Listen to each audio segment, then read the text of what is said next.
নমস্কার। আজ এসএসের শিক্ষকরা সাংবাদিক সম্মেলন করেছিলেন। তারা সাংবাদিক সম্মেলন করে তাদের আক্ষেপের কথা বলেছেন। তারা বিশ্বাস করেছিলেন 2017 সালে 1 থেকে 7 আগস্ট যেখানে ওরিয়েন্টমণিতে তারা আমরণ অনশন সংগঠিত করেছিলেন, ঠিক সেখানে তৎকালীন সময়ের বিজেপির নেতৃত্ব বিপ্লব কুমার দেব, তৎকালীন বিজেপির প্রথম সারির নেতৃত্ব বা কংগ্রেস থেকে আসা নেতৃত্ব প্রত্যেকে সেদিন কথা দিয়েছিলেন। সেখানে গিয়েছিলেন বিপ্লব কুমার দেব, গিয়েছিলেন রতনলাল নাথ, সুনীল দেওধর, টিঙ্কু রায় থেকে শুরু করে প্রায় প্রত্যেকে। মুখ্যমন্ত্রী হয়েছিলেন বিপ্লব কুমার দেব এবং শিক্ষামন্ত্রী হয়েছিলেন রতনলাল নাথ। বিজেপির শাসন আমলে 7.5 বছর পেরিয়ে 8 বছর চলছে, বা 7.5 বছর থেকে 8 বছর সময়ের মধ্যে আজ আরেকবার এসএসের শিক্ষকরা মনে করিয়ে দিলেন সেই কথাগুলো। 2017 সালে তাদের জন্য যে কথা দেওয়া হয়েছিল বিজেপির তরফে, সে কথা রাখেনি বিজেপি। আজ আক্ষেপ করে তারা বলছেন, নিয়মিতকরণের দাবি করে আসছেন, সেই দাবি পূরণ হচ্ছে না। তারা আক্ষেপ করে বলছেন বামফ্রন্ট সরকারের সময়ে তারা চাকরি পেয়েছেন অনেকে, এবং বামফ্রন্ট সরকারের সময় তাদের চাকরিটা হয়েছিল।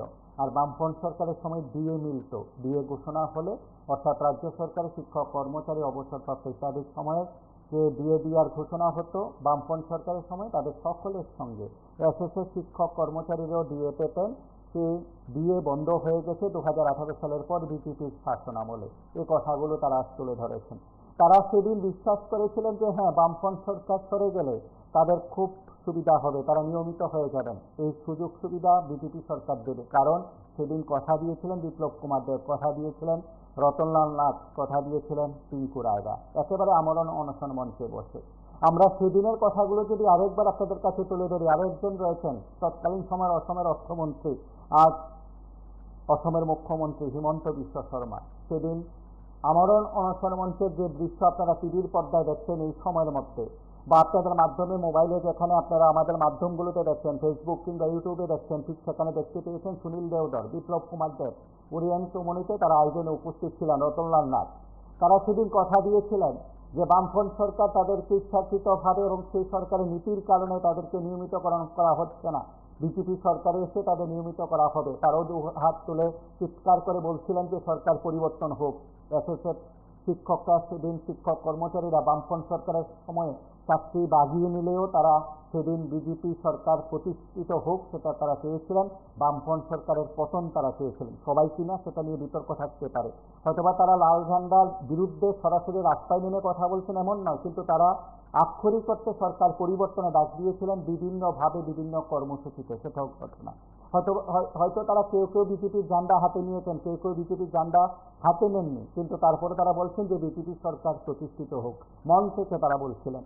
সজল, বাস্তব সহ অন্যান্য যারা আছেন আজ তারা আক্ষেপের সঙ্গে বলছেন সেদিন যা কথা দিয়েছিলেন বিজেপির নেতারা, সে কথা রাখেননি।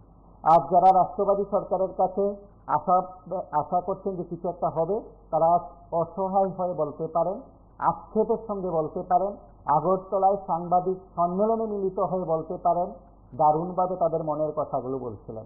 আমরা সেদিনের কথাগুলো শুনব। বর্তমান অসমের মুখ্যমন্ত্রী হিমন্ত বিশ্ব শর্মা, সেদিনের বিপ্লব কুমার দেব বিজেপির প্রদেশ সভাপতি, এবং অবশ্যই বলা যেতে পারে সেই সময় বিজেপির অন্যতম নেতৃত্ব, এবং যারা যারা কথা দিয়েছিলেন সেই সময়।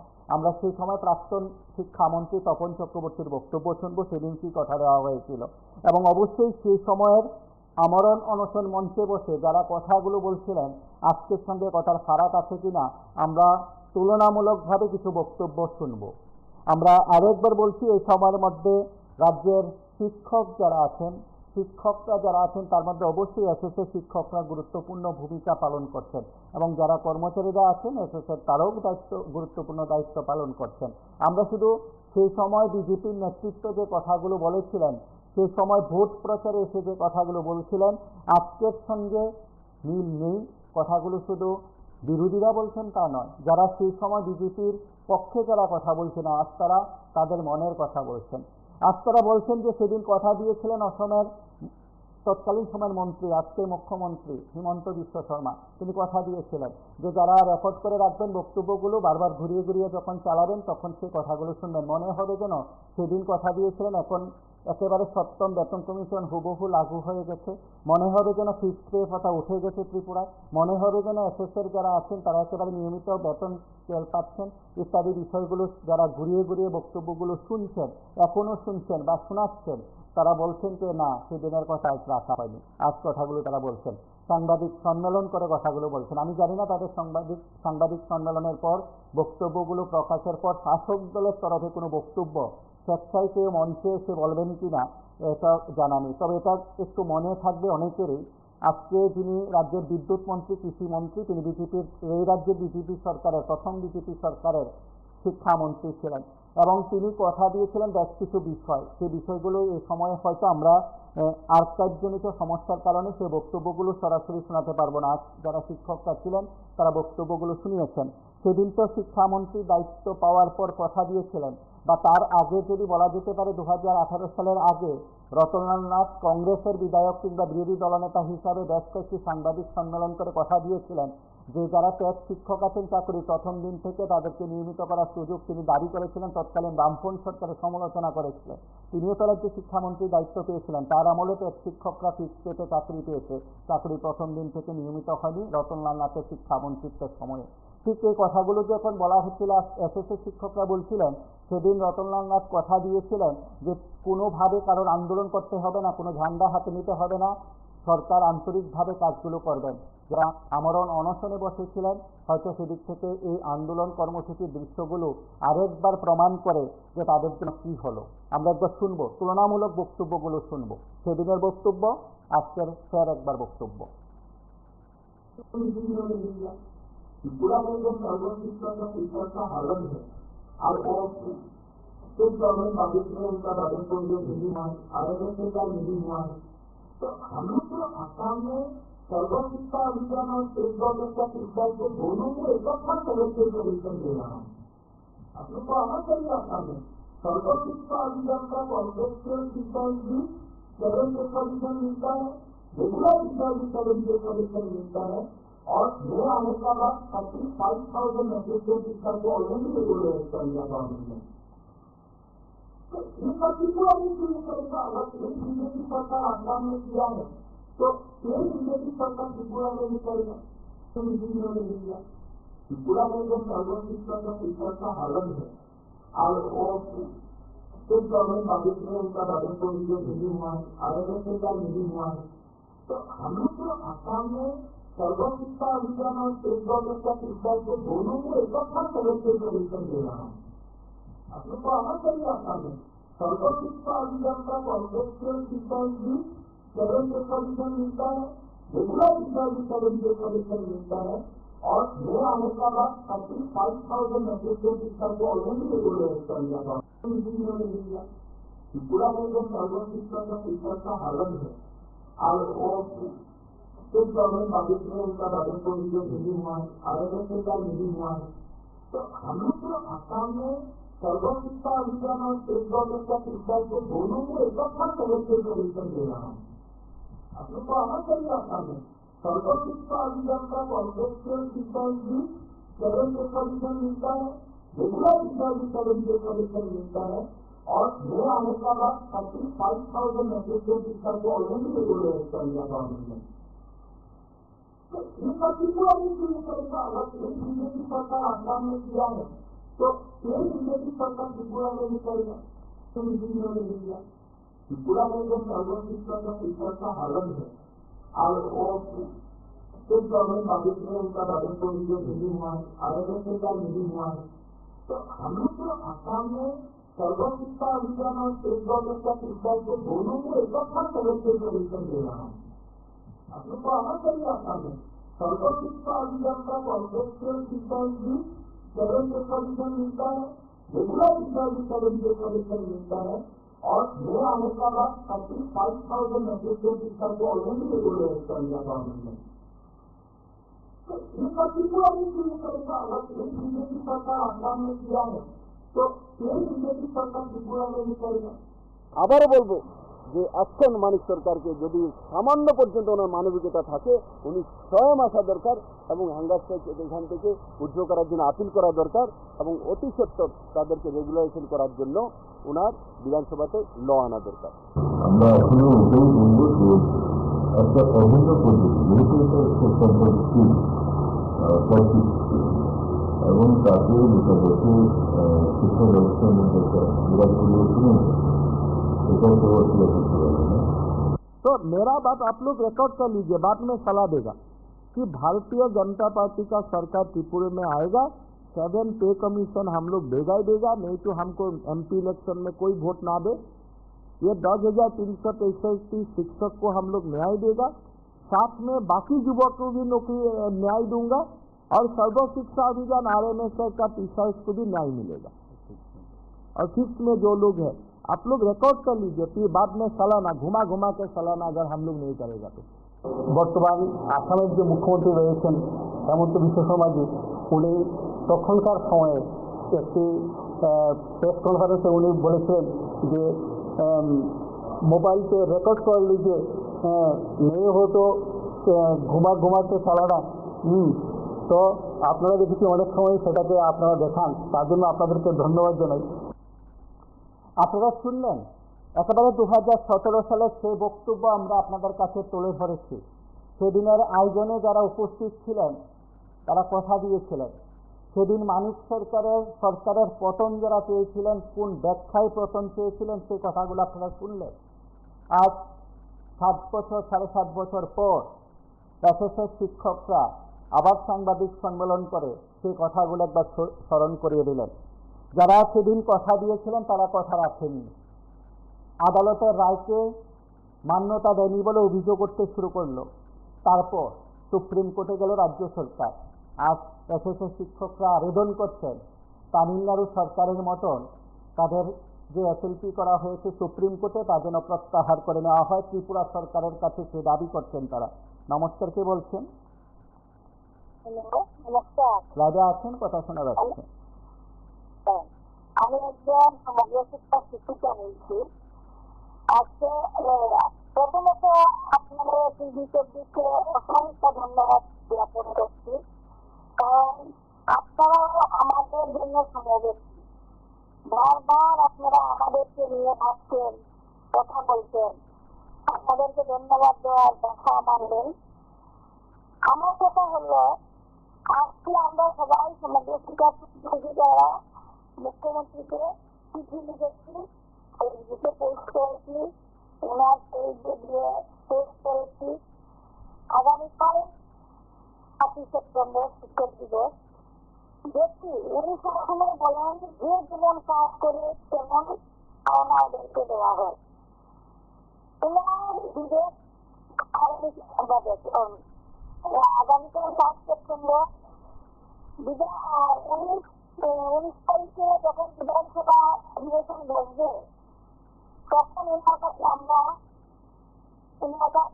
কি পাই এটা শুধু আমরা প্রতীক্ষায় আছি। আমরা কি বলবো বলুন, বারবার বঞ্চিত আর ভালো লাগে না, আর তুমি ভালো লাগে না।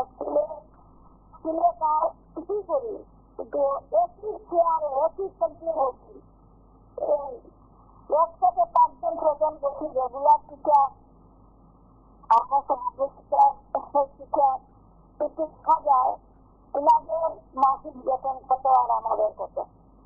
কাজ করতে হলে আমার দৃষ্টি ওরা আমাদেরকে তাহলে আমরা তো আরো নিজস্ব ফেলে দিচ্ছি। আজকে দিনটাই সমগ্র শিক্ষা শিক্ষকরা করে আমরা মুখ্যমন্ত্রীকে আমরা অনুরোধ করছি, ওনার কাছ থেকে আমরা কি আশা করা যায় দেখি। সুপ্রিম কোর্টের এসএলপিটা যদি তিনি প্রত্যাহার করেন আমরা খুবই উপকৃত হব। নমস্কার, এটুকুই আমার বলা। যারা সেদিনের বক্তব্যগুলো শুনছিলেন, আমরা কিছু দৃশ্য 2017 সালের আপনাদের প্রত্যেকের কাছে আমরা তুলে ধরেছি। যারা সর্বশিক্ষা শিক্ষকরা যারা আছেন তৎকালীন সময়ের, এখন যারা সমগ্র শিক্ষার যারা শিক্ষকরা আছেন, কর্মচারীরা যারা আছেন, তারা নিশ্চয়ই আশা করছেন যে হ্যাঁ সরকার কিছু একটা করবে। নমস্কার, কে বলছেন? লাইভে আছেন, কথা শোনা যাচ্ছে।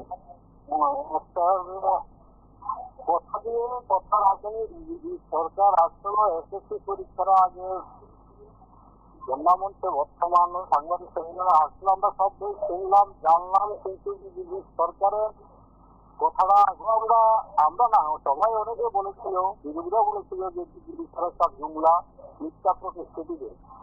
কারণ সালানার বাদ আসামের হেমন্ত বিশ্ব শর্মা মুখ্যমন্ত্রী বলেছিল যে 5 জন লাগবে, 5 জন তো বড় কথা একটা হয়েছিল। আসামে কত কিছু হয়ে গেল, ত্রিপুরা সেটা হবে, কিন্তু মানুষকে মিথ্যা প্রতিশ্রুতি দিল, বেকারের লোকে প্রতারণা করলো। কিন্তু আসলে যদি কথা দেয়নি সেই কাজটি কিন্তু হলো, কিন্তু কথা দেয়নি, কিন্তু সন্ত্রাসের কথা দেয়নি, লুটপাটের কথা দেয়নি, কিন্তু সেটি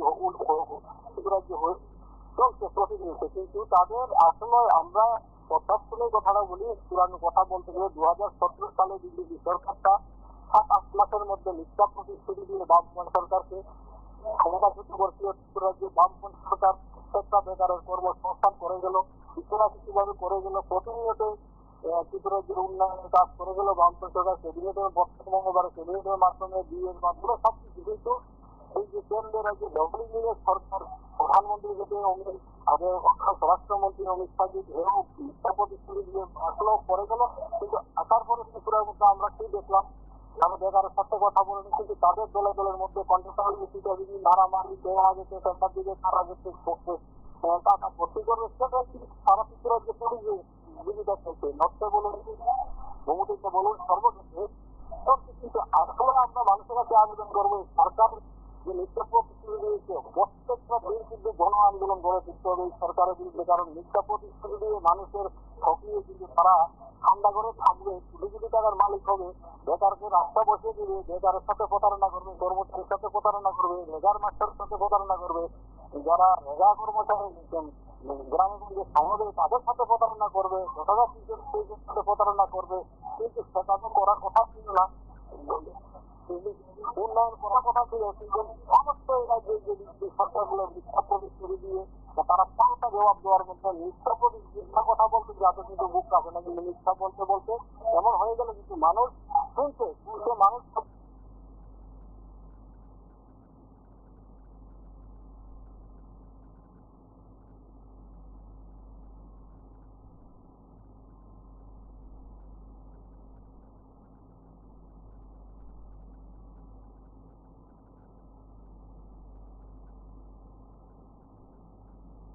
নমস্কার, কে বলছেন? হ্যালো, লাইভে আছেন, কথা শোনা যাচ্ছে।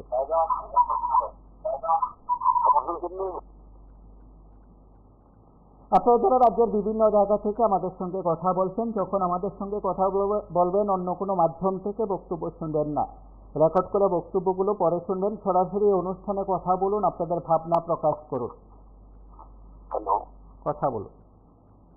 বলছিলাম আসলে এসএসসি তাদের আমাকে যে কথাটা বলছে যে রেগুলার করা এবং তাদেরকে বিভিন্ন সুবিধা থেকে বঞ্চিত করা, আসলে 2018 সনে তাদেরকে কিভাবে বলেছিল বিজেপি গভর্নমেন্ট, প্রাক্তন মুখ্যমন্ত্রী বিপ্লব কুমার দেব, এখন কি মনে আছে কি সর্বশিক্ষা যারা শিক্ষক আছেন তাদের কি মনে আছে আপনাদেরকে কি বলেছিল, আপনারাও কি করেছেন?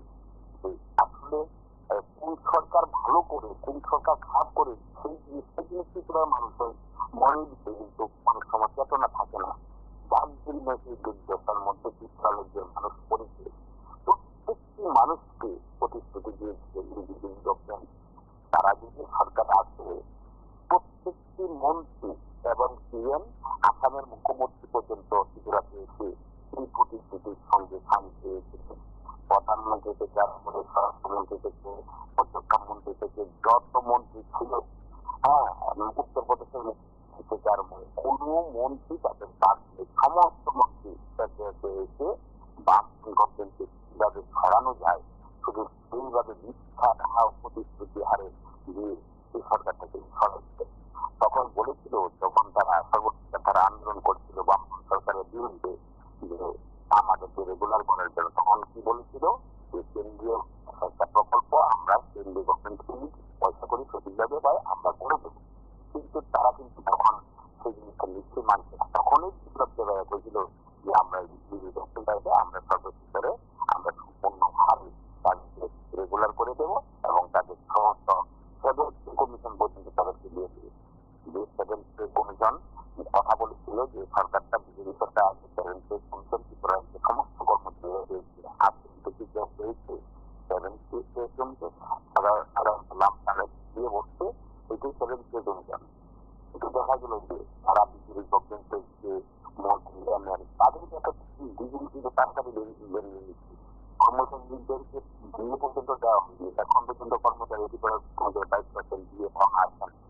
প্রতিশ্রুতির মধ্যে একটা জিনিসও তারা কিন্তু পালন করেনি। সেই জিনিস থেকে প্রতিরোধ কিভাবে করা প্রত্যেকটি মানুষ কিন্তু তাদের বিরুদ্ধে আন্দোলন করা উচিত। সর্বশিক্ষা যেমন বঞ্চিত হয়েছে, ত্রিপুরা সরকারি কর্মচারীরা বঞ্চিত হয়েছে, তারপরে আমরা এলাকার কর্মচারীরা বঞ্চিত হয়েছে, বেকাররা বঞ্চিত হয়েছে, সেই বেকার কাম্পান গভর্নমেন্ট বেহাল চাকরি দিয়েছে, নতুন নতুন পোস্ট করে করে তাদেরকে চাকরি দিয়ে দিত বেকারের।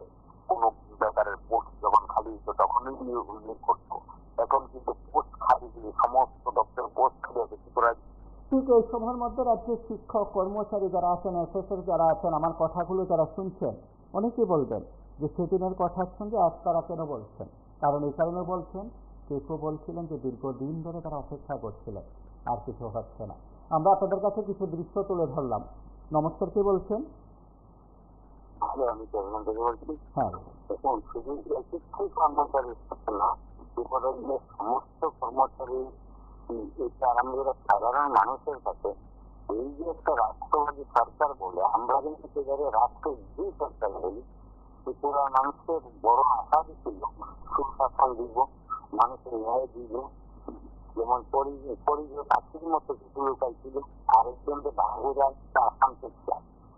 এই যে একটা রাষ্ট্রবিরোধী সরকার ত্রিপুরা জনগণের কাজে বলছে, সেই রাষ্ট্রবিরোধী সরকার জনগণের উপকার করতে পারে না। কারণ আমরা দেখলাম রাষ্ট্রবাদী সরকার হইয়া সুশাসন দিব হইয়া আর কালকেও দেখলাম, আজকে যে চ্যানেলে দেখলাম বলদাকালে আছে পুলিশ প্রশাসন লাগছে, কর্মচারীরা আক্রান্ত হয় তাদের দলীয় নেতাদের কাছে। আগে সরকার দুইটা যদিও কম দেওয়া থাকে কিন্তু কর্মচারীর একটা সম্মানের জায়গায় ছিল, কিন্তু আজকে দেখা গেল এই সরকার আসার পরে তাদের যে জনসাধারণের কাছে কর্মচারীরা সম্মানের পাত্রও নাই।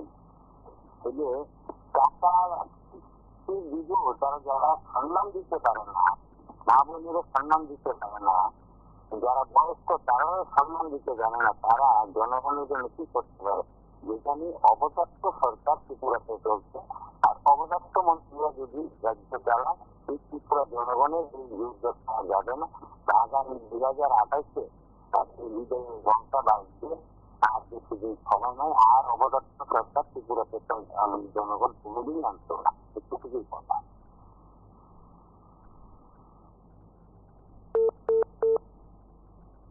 নমস্কার, কে বলছেন? নমস্কার, কে বলছেন?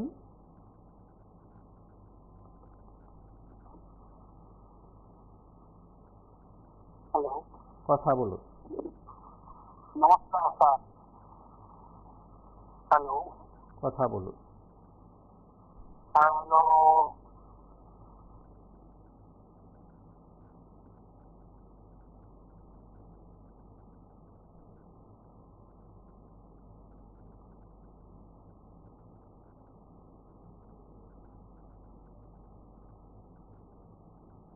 সাল থেকে আমরা প্রথমে সর্বশিক্ষা এবং পরবর্তী সময়ে সমগ্র শিক্ষা প্রকল্প নামে আমাদের শিক্ষক এবং অশিক্ষক উভয় অংশেই রয়েছেন, আমরা নিযুক্ত আছি এই প্রকল্পে।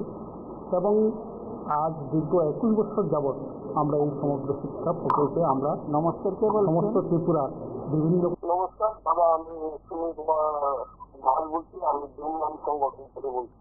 কথা বলুন। বিজেপি বিশ্বাস মানুষ, ত্রিপুরা রাজ্যের মানুষরা সমস্ত ভারতবর্ষের মানুষ তাদেরকে বিশ্বাস করেছিল, কিন্তু তারা বিশ্বাস রাখে নাই। তারা এত শক্তিশালী এই দলের যে মানুষ যারা পতাকা দেয়, আমরা জানেন এই ভারতবর্ষ তারা দেশ স্বাধীনের আগেও করতে রাজনীতি ছিল, তারাই দেশ স্বাধীনের পরে রাজনীতি তারাই করতেছে। ভারতবর্ষের যে যারা মূল নাগরিক সেগুলি জানার পর আছে ভারতবাসী এবং ত্রিপুরা রাজ্যবাসী, আজকে তারাই এই শাসন ক্ষমতা ধরে করেছে। এটা ইতিহাস হয়তো আমরা তারা পড়তে দিতে না। এই শাসন গোষ্ঠী কোনো সময় আমাদের ইতিহাস আগে তো শিক্ষা ব্যবস্থা আমরা দিচ্ছিল না, তারপরে লেখা দিল শিক্ষা ব্যবস্থা যে ইতিহাসগুলি আজকে আমাদের জানার দরকার ছিল ভয় করে সেই ইতিহাসগুলি পড়ার সুযোগ আমরা পাই না, কারণ তারাই শাসক। শুধু বিশ্বাসঘাতক। আপনার দেখেন এরা কার সাথে বিশ্বাসঘাতক না করতে আমাদের দেশের মহান নাগরিক যারা আপনার গান্ধীজি বেমানি করতে, আপনার নেতাজি সুভাষ বসুর সাথে বেমানি করতে, তারপরে স্বামী বিবেকানন্দের সাথে বেমানি করতে, আমাদের যে প্রথম যারা আমাদের প্রতিবাদ করতে বাবা সাহেব তাদের সাথে বেমানি করতে, এমন কোন লোক নাই ভারতবর্ষে যারা মূল্যবাসী তাদের সাথে বেমানি করতেছে। আজকে যারা তাদের সঙ্গে তাদের যারা ভারতবর্ষকে হচ্ছে তারা কি পারতেছে মূল্যবাসী যারা আজকে মূল্যবাসীদের মান রক্ষা করছে? এই ব্রাহ্মণরা তারা বিদেশি হইয়া আছে, তারা ভাবতেছে দেশটা তাদের, তারা যা দিবে তাই আমরা পাই দিব এবং তাই যুক্ত থাকতে হবে। তারা ব্রাহ্মণবাদী, তাদের বিচারধারা কিন্তু মূলত যে আমরা দেবো ভারতবর্ষ আমরা কি দেবো না দেবো সেটা আমাদের ব্যাপার।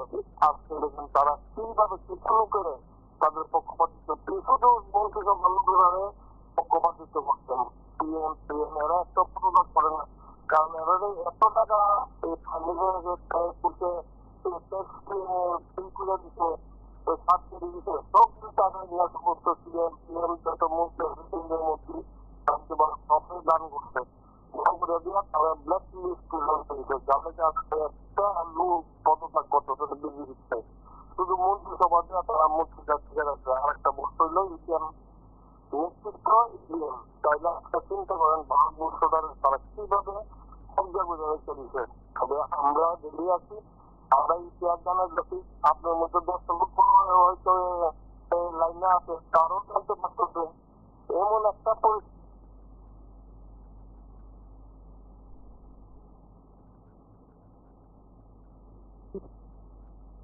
সমস্ত ত্রিপুরার বিভিন্ন প্রত্যন্ত অঞ্চলে আমরা কাজ করে আসছি। নমস্কার, কে বলছেন? শুধু তাই নয়, আমরা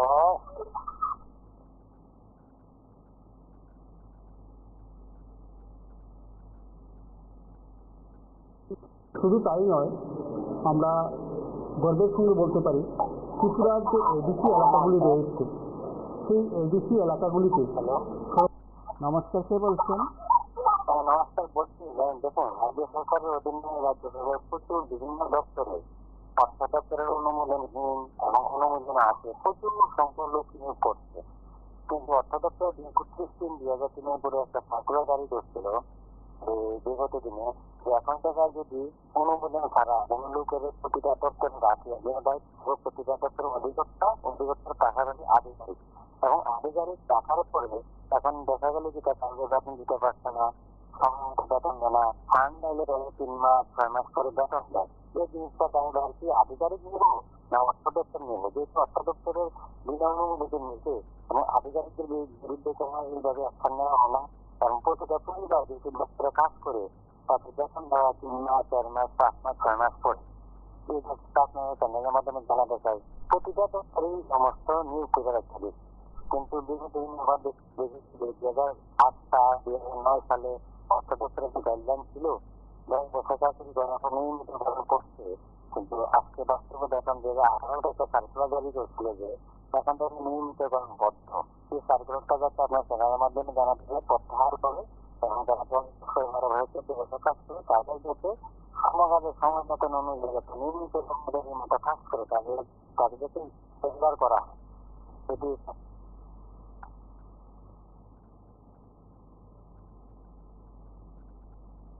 রয়েছে। সেই এডিসি এলাকাগুলিতে সর্বশিক্ষার শিক্ষকরাই সেই বিদ্যালয়কে ধরে রেখেছেন। সেখানে বিদ্যালয়ের টিচার ইনচার্জ থেকে সমস্ত ধরনের দায়িত্ব সেই সর্বশিক্ষার শিক্ষকদের উপরে বেশিরভাগই ন্যস্ত রয়েছে। তো কিন্তু আমরা কি দেখতে পাই আমরা একই বিদ্যালয়ে চাকরি করছি, যারা নিয়মিত শিক্ষকরা আছেন ওনাদের সঙ্গে আমাদের যে একটা বৈষম্য, সেই বৈষম্যটা কিন্তু আমাদের মনে সত্যি অত্যন্ত দুঃখজনক ঘটনা আমাদের ক্ষেত্রে। তো কথা বলি কথা রাখে এদের শিক্ষকরা অনেক ওনারা করছিলেন 2018-তে 7 বছর হয়ে গেল দিয়ে দিব কিন্তু আগরতলা বিপ্লববাবু বাবু ওরা কথা দিচ্ছে না 7 বছরও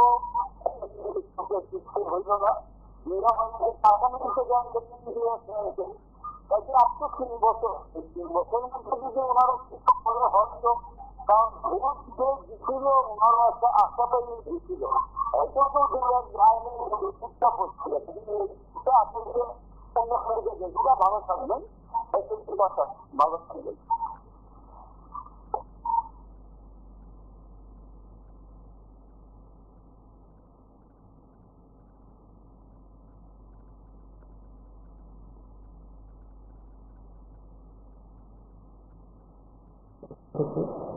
তো আমরা এই বৈষম্য দূর করার জন্য আমরা বিভিন্ন সময় বিভিন্ন আন্দোলন করে এসেছি। আপনারা জানেন 2017 সালে আমরা ওরিয়েন্ট চৌমুহনীতে 1 থেকে 7 তারিখ পর্যন্ত 1 আগস্ট থেকে 7 আগস্ট পর্যন্ত এই দীর্ঘ 7 দিন আমরা অনশন মঞ্চ আমরা সংগঠিত করেছিলাম। সেই অনশন মঞ্চে তৎকালীন বলছেন বিরোধী দলনেতা তথা বর্তমান সরকারের আমি আগরতলা থেকে বলছি। হ্যাঁ বলুন। তার মধ্যে আপনার সাংবাদিক দেখা যাচ্ছে 4 জনকে যে মাননীয় শাসন মুখ্যমন্ত্রী বিপ্লব কুমার সিং এবং হিমন্ত বিশ্ব শর্মা এবং পাশাপাশি আমার প্রাক্তন শিক্ষামন্ত্রী রতন চক্রবর্তী মহাশয়কে। এখন তারা যখন আসলে সমাজে ছিলেন না, ক্ষমতা যখন এসছে তখন তারা এই জায়গাতে এরকম বলবৎ করে তারা আসীন হয়। কিন্তু এসব পথে ভেবে কিভাবে তারা তাদের প্রতিযোগী ভুলে যায়।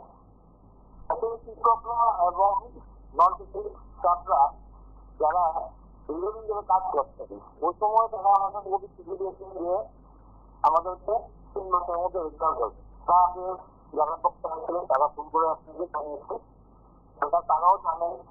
কিন্তু এখানে কি উদ্দেশ্য, কেন আমাদের করা হচ্ছে না, এই প্রশ্নই আমার ছিল। ঠিক আছে, ধন্যবাদ।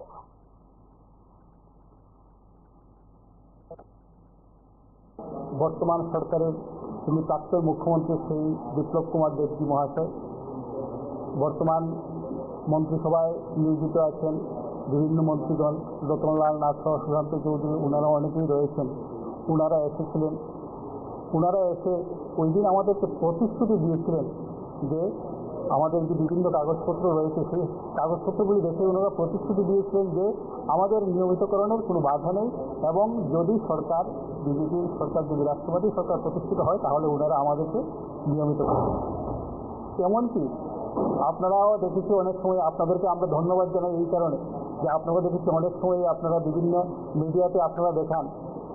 শুধু তাই নয়, আমরা দেখেছি আমরা যখন বর্ষপূর্তি অনুষ্ঠান করেছিলাম 2019 সালে আগস্ট মাসে, সেই সময়েও বর্তমান যে কী বলে উনি বর্তমান মিনিস্টার শ্রী রতনলাল নাথ মহোদয় উনি ওইখানে বলেছিলেন আপনাদের কোনো ধর্না মরনা ইনকিলাব জিন্দাবাদ বন্দে মাতরম ভারত মাতাকে জয় কিচ্ছু লাগবে না, শুধু 5 জন আসবেন, কয়েকটা পয়েন্ট আলোচনা করবো, আপনাদের হয়ে যাবে। কিন্তু আমরা কি দেখলাম, আমাদের কিন্তু সেই যে দাবি সেই দাবিই রয়ে গেল, এখন পর্যন্ত পূর্ণ হয়নি।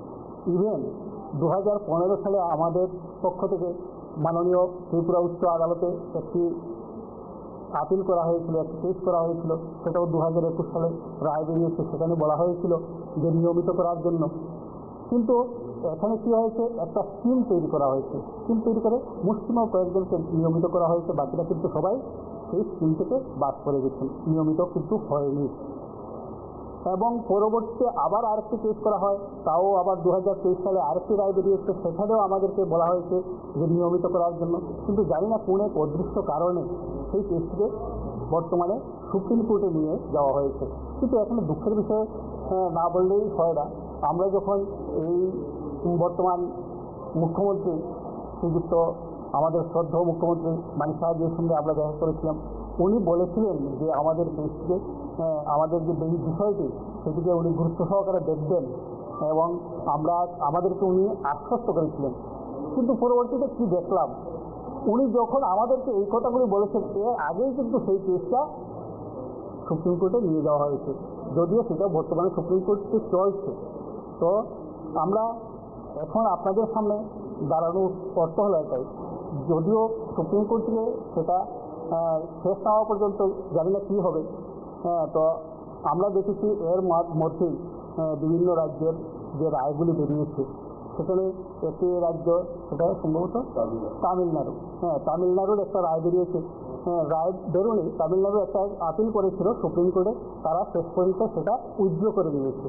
তো আমরাও রাজ্য সরকারের কাছে আগেও দাবি রেখেছি, আমরা আগেও ওনাদের সঙ্গে ছিলাম, এখনও আছি, এখনও আমরা ওনাদের প্রতি আস্থা রাখি, বিশ্বাস রাখি। আমরা এখনও আপিল করছি যে তামিলনাড়ু যেভাবে উইথড্র করে নিয়েছে সেভাবে উইথড্র করে এনে আমাদেরকে নিয়মিত করা হোক। তাছাড়া আরেকটি দুঃখজনক বিষয়, যেটা আপনাদেরকে না বললেই না হয়, যে আমরা বিভিন্ন সময় দেখেছি, যেমন এখানে সুপ্রিম কোর্ট ইউপি এর একটি রায় সুপ্রিম কোর্ট দিয়েছে 19/8/2025। তাছাড়াও আরও এক দুটি রায় বেরিয়েছে, যেটা হলো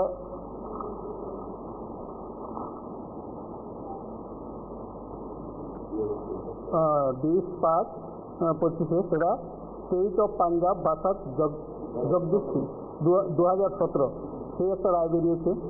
তো তারপর Nagaland versus Amr safe and others, এটা 2025 মেতে বেরিয়েছে আরেকটি রায়। সেখানে প্রত্যেকটি রায়েই কিন্তু সমকাজে সমমজুরির কথা বলা হয়েছে। একদিকে যেমন সমকাজে সমমজুরির কথা বলা হয়েছে, অন্যদিকে তাদেরকে নিয়মিতকরণের কথাও বলা হয়েছে। তো আমরা যে জায়গাতে একই বিদ্যালয়ে কাজ করে আমরা দেখছি আমাদের যারা সহকর্মীরা আছেন, আমরা ইনচার্জের দায়িত্ব পালন করছি, আমাদের সিগনেচার দিয়ে ওনারা বেতন নিচ্ছেন, অথচ ওনারা আমাদের থেকে ডবল বেতন পাচ্ছেন। তো এখানে এই যে একটা বৈষম্য, সেই বৈষম্যটা যেন দূরীকরণ করা হয়। আমরা দেখেছি কি এর মধ্যেই বিভিন্ন সময় আপনারা দেখেছেন যে রাজ্য সরকার বিভিন্ন ডিএ ঘোষণা করেছেন। তো সেক্ষেত্রে দেখা যায় কি অন্যান্য সব কর্মচারীরা ডিএ পান, এমএ পান, এইচআরএ পান, এইসব অন্যান্য যে অ্যালাউন্সগুলো আছে সেই অ্যালাউন্সগুলো পান, সেগুলো কিন্তু আমাদেরকে দেওয়া হয় না। আমরা বর্তমান যে বাজার রয়েছে সেই বাজারে যদি আমরা যাই, সেখানে কিন্তু সবাই একই বাজার থেকে বাজার করতে হয়। ওনারা যে বাজার থেকে বাজার করেন, আমরাও সেই বাজার থেকে বাজার করি। তো ওনারা যে রেটে ক্রয় করেন, আমাদের কিন্তু সেই বিক্রেতারা কিন্তু কম মূল্যে সেটা দেয় না, আমাদেরকে কিন্তু সেই মূল্যেই ক্রয় করতে হয়। তো এখানে আমাদের পরিবার প্রতিপালন করতে গেলে বিরাট একটা সমস্যার সম্মুখীন হতে হয়। কাজেই আমরা রাজ্য সরকারের কাছে, এই রাষ্ট্রবাদী সরকারের কাছে, এবং যেহেতু সরকার সবকা সাথ সবকা বিকাশ, তো আমরা আশা করি ওনাদের যে মূল মন্ত্র সবকা সাথ সবকা বিকাশ, তো আমাদের যে 5,000 5,500 পরিবার রয়েছে, এই 5,000 5,500 পরিবারকে বাদ দিয়ে সবকা সাথ সবকা বিকাশ হতে পারে না। কাজেই আমরা এই রাষ্ট্রবাদী সরকারের কাছে আমরা প্রার্থনা করছি যে আমাদেরকেও যেন সবার মতো যেন দিয়ে বা অন্যান্য যে অ্যালাউন্সগুলো আছে সেই অ্যালাউন্সগুলোও যেন আমাদেরকে দেওয়া হয়। তাছাড়া আরও যে কিছু বিষয়, যে পার্শ্ববর্তী রাজ্যের দিকেও যদি আমরা দেখি, সেখানে পার্শ্ববর্তী রাজ্যেও আমাদের যে পেনশন, অনেক টিচাররা আছেন, অনেক কর্মচারী আমাদের এর মধ্যেই রিটায়ার্ডে চলে গেছেন, অনেকে মারা গেছেন। এর সংখ্যাটাও কম নয়, প্রায় 500 কম হবে না। অনেক টিচাররা মারা গেছেন বা অনেক টিচাররা রিটায়ার্ডে চলে গেছেন। আমাদের কোনো প্রভিডেন্ট ফান্ডের কোনো ব্যবস্থা নেই। যে সকল টিচাররা রিটায়ার্ডে বা মারা গেছেন তাদের যে অবস্থা, সেটা অত্যন্ত করুণ। কেউ কেউ হয়তো রেগার কাজ করতেন, কেউ হয়তো অন্যের বাড়িতে মজুরি কাজ করতেন, কেউ হয়তো কোনো না কোনো দোকানে কাজ করতেন। এইভাবে তাদের বিভিন্নভাবে সমস্যার সম্মুখীন হতে হচ্ছে, তাদের পরিবার প্রতিপালনের জন্য বিশেষ সমস্যার সম্মুখীন হতে হচ্ছে। তার জন্য আমরা রাষ্ট্রবাদী সরকারের কাছে আশা রাখছি যে আমাদের জন্য পার্শ্ববর্তী রাজ্যগুলিতে যেভাবে পেনশন না দিলেও সেখানে একটা 60 বছরের পর তাদেরকে একটা ভাতার ব্যবস্থা করা হয়েছে 10 লক্ষ টাকা, আমাদের রাজ্যের জন্য সেটা করা হয়। এইটুকু বলে সবাই আপনাদেরকে এবং সবাইকে ত্রিপুরা রাজ্যের সমগ্র শিক্ষা কর্মচারী সংঘের প্রদেশ কমিটি আমরা সাংবাদিক সম্মেলন করতে যাচ্ছি। তো এই সম্মেলনে আমি আমার প্রদেশ কমিটির সদস্যদেরকে উপস্থিতি অভিনন্দন জানাচ্ছি। পাশাপাশি আজকে আমাদের সামনে যে মিডিয়ারা আমাদের সাথে যে উপস্থিত সাফল্যমণ্ডিত করার জন্য সাহায্য করছেন, আপনাদেরকে হাজারো সহস্র ধন্যবাদ জানাচ্ছি। দেখুন, আজকে সাংবাদিক সম্মেলন বিভিন্ন দিক থেকে আমরা বঞ্চিত, কিন্তু আমরা অন্যান্য সাধারণ শিক্ষকের মতো আমরা কাজ করে যাচ্ছি। কিন্তু আমাদের আজকে 21 বছর ধরে আমরা বিভিন্নভাবে মামলাও করেছি, আন্দোলন করেছি, হাঙ্গার স্ট্রাইক করেছি, মহাকরণ অভিযান করেছি, কিন্তু জানি না আজকে এই দুইবার বর্তমান আমাদের রাষ্ট্রপতি সরকার, তাদের থাকাকালীন আমরা উচ্চ আদালত থেকে দুটি করে আমরা রায় পেয়েছি আমাদের পক্ষে হয়ে, কিন্তু জানে না কেন ওরা করছে না, ওরা সেটা ওরা জানবে। এখন আমাদের মামলা সুপ্রিম কোর্টে চলছে, কিন্তু দেখা যাচ্ছে কিছুদিন আগে, অর্থাৎ 3 দিন আগে, যে ইউপিতে একটা ওই সরকার থেকে সুপ্রিম কোর্টে একটা মামলা ছিল, সেই মামলা সুপ্রিম কোর্ট থেকে রায় দেওয়া হয়েছে, রায় দেওয়া হয়েছে যে 2011 29 জুলাইয়ের পূর্বে যারা সমগ্র শিক্ষক হিসেবে নিয়োজিত হয়েছেন তাদের কোনো টেট লাগবে না, পরিষ্কার লেখা হয়েছে। আর 2011 29 জুলাইয়ের পরে যারা নিয়োগ হয়েছে তাদের টেট লাগবে। কিন্তু তাতে আর একটু লেখা আছে যে 2011 29 জুলাইয়ের পরে যদিও নিয়োগ হয়ে থাকে, যার বয়স নাকি চাকরি নিয়ে আরো 5 বছর আছে, ওদের আবার টেট লাগবে না। কিন্তু 2011 29 জুলাইয়ের পরে যারা নিয়োগ হয়েছে সারা ভারতবর্ষের সঙ্গে যদি তুলনা করে বলেছে ওখানে রায়, শুধু ইউপি ক্ষেত্রে বলা হয়নি, ঠিক জাস্টিস থেকে যে রায় বের হয়েছে সেটা সারা ভারতবর্ষের মধ্যে যত সমগ্র শিক্ষা বা প্যারাটিসের বিভিন্ন রাজ্যে বিভিন্ন রকমভাবে ঠিক স্টেটে শিক্ষকতা করছেন, যেমন 2011 29 জুলাইয়ের পরে যারা নিয়োগ যদি মনে করেন 5 বছর বা 6 বছর এর অধিক যদি ওর চাকরি থাকে তাহলে ওনার টেট অবশ্যই লাগবে, এরকম একটা রায় বের কথা বলে। কিন্তু সেই রায়টা ধন্যবাদ, ওনারা 50 বছর পরে এখনো আশা রাখছে, তো ওনারা আশা নিয়ে থাকুন, রাত্রি দিয়ে হোক, এইগুলি ধন্যবাদ।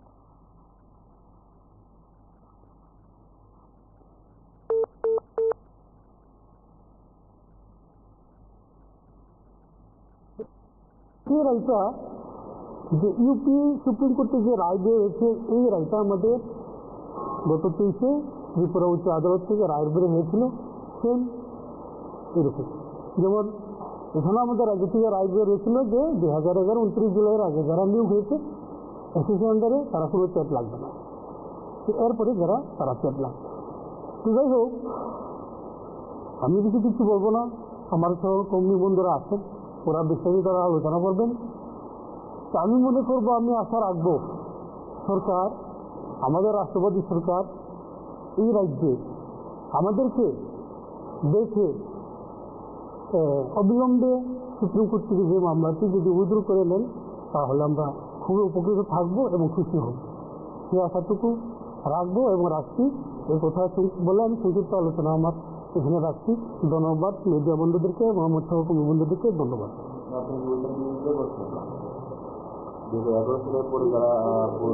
আমি বিরোধিতা করিনি, আমি রায়ের কথা বলেছি, রায়ের কপির মধ্যে যে কথাগুলি, রায় যে ভাষা বের হয়েছে সেই ভাষাটাই বলেছি।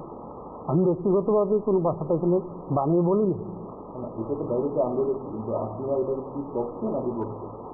দেখুন,